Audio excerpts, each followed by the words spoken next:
Bonjour à tous. Vous en avez peut-être dans vos armoires, dans vos coffres à jouets, des jeux de société ou des jouets en bois. Eh bien, ils sont beaucoup fabriqués dans le Jura. Nous sommes justement dans un atelier de fabrication, de finition de jeux justement en bois, made in Jura à Moirans en montagne. Et je suis avec Laurence qui elle fait de la sérigraphie. Est-ce que vous pouvez nous expliquer justement ce que vous êtes en train de faire? Là, on est vraiment dans la finition d'un jeu de société, d'un jeu, pas de société. Marquage de couvercle, tout simplement, d'une boîte. Donc je c'est-à-dire pose mon couvercle et la racle étend la peinture sur le couvercle pour faire le marquage de la première passe. Donc c'est de la peinture sur bois. Là on imagine bien que c'est pas fini. Ensuite qu'est-ce qu'il y a après ça? Il y a une deuxième couche. Comment voilà, on refait la deuxième couleur qui va finir le couvercle. Et que vous comme mettez celui-ci. Et vous vérifiez quoi une fois justement que c'est passé? S'il n'y a pas de manque de peinture, si c'est bien marqué, le cadrage aussi, si jamais. On le voit, on est vraiment dans de l'artisanat. Merci beaucoup Laurent. Je vais me tourner à présent, si vous le voulez bien, vers Dominique Reuter. Bonjour. Bonjour. On est chez vous, oui. ici. Voilà. Alors là, on a commencé un peu par la fin. Oui, oui. On a commencé par les finitions. Mais vous concevez vos jouets, vos jeux vraiment du début à la fin, c'est bien ça? C'est-à-dire même l'idée, c'est vous qui l'avez? Comment ça fonctionne? Voilà. Bon, alors on essaye d'être toujours un petit peu dans l'air du temps. Donc on visite des salons, on visite la concurrence, on regarde ce qui se fait, et puis on prend l'air du temps aussi avec nos clients pour savoir quelles sont leurs envies, quelles sont leurs visions eux pour de ce qu'ils rester veulent. Moderne. Voilà, pour rester moderne, pour rester dans l'actualité. Alors on va pas forcément toujours révolutionner les choses. On peut prendre un ancien jouet et puis le remettre au goût du jour avec des couleurs plus modernes, avec des tendances plus d'actualité. Donc ça c'est facile, on le fait en interne. On a une petite équipe qui est motivée, donc il y a pas de souci. On est vraiment très réactif par rapport à ça. Et puis sur des choses un petit peu plus compliquées, par exemple le cheval à bascule là. Donc là il y a plus de technicité. On va nous travailler avec la plateforme technologique donc du lycée. C'est-à-dire qu'il vous fournit quoi en gros? Les plans par exemple? Comment? Alors moi je lui fournis, je dirais, un cahier des charges. Je dis voilà, moi je veux ce cheval à bascule, je le veux comme ci, comme ça.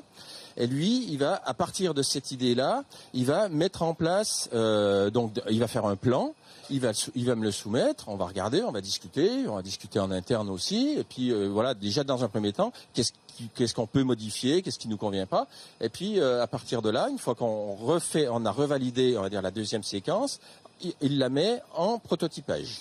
Et ensuite, c'est fait dans vos ateliers, parce que là, on est dans l'atelier de finition, mais vous avez un autre atelier de tournerie, c'est-à-dire là où on tourne le bois.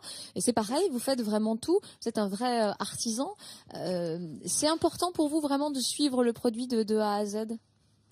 Ce qu'on aime bien, c'est pouvoir maîtriser les choses de A à Z. Être pas forcément tributaire de beaucoup de sous-traitants. Alors on en a, bien évidemment, on ne saura pas tout faire. On a déjà un certain nombre de machines, il faudrait encore plus de machines. Alors que on est quand même dans le Jura, le cœur quand même de la fabrication, on va dire de l'objet bois en règle générale. Donc on a beaucoup de sous-traitants qui sont compétents à pouvoir venir nous seconder. Ça fait 28 ans que vous faites ce métier. Qu'est-ce qui vous plaît tant dans la fabrication, dans l'artisanat du jouet, du jeu en bois? Alors c'est ce côté justement artisan où voilà, on fait pas d'objets en très grande série, on essaye de faire des objets, de beaux objets, des objets avec le côté, on va dire, made in Jura. On essaye quand même de promouvoir cette marque-là qui nous colle bien à la peau. Mais en même temps, donc comme nos coûts sont élevés, on sait qu'on aura un public, mais on aura un public limité. Vous parlez du Made in Jura, je me tourne vers Magali Morel. Bonjour, vous êtes Bonjour. responsable de la communication au musée du jouet ici à Moirans en montagne. On a quand même l'impression que ces dernières années, le Made in France, le Made in Jura encore plus, a permis justement à des jouets comme ça, des jeux en bois, d'avoir un petit peu un renouveau, d'avoir de nouveau la cote.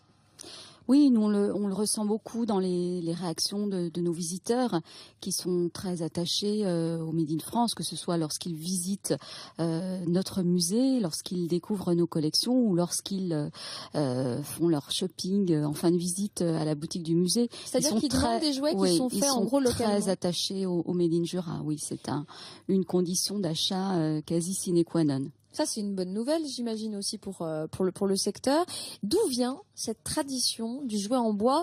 Il y a ici donc Dominique qui a cet atelier, mais vous n'êtes pas le seul ici. Il y a vraiment beaucoup d'ateliers de fabrication de jouets en bois. Ça vient d'où? Alors le Jura et le jouet en bois, c'est une très très longue histoire qui débute au Moyen Âge dans la région de Saint-Claude. Ce sont les moines qui vont défricher toute la région de Saint-Claude, qui vont développer la technique de la tournerie, puisque le jouet, c'est une expression de cette technique de la tournerie.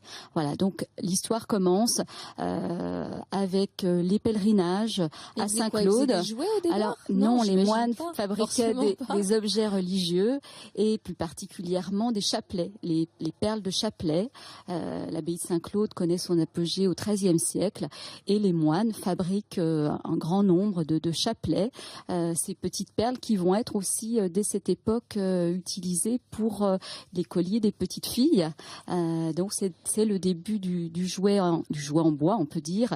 Et c'est ce qui fait que ça a perduré et que le côté artisanal aussi est resté ancré finalement. C'est une tradition aussi. C'est une tradition. Donc des moines, on est passé aux paysans puisque les premiers tourneurs sont des paysans tourneurs.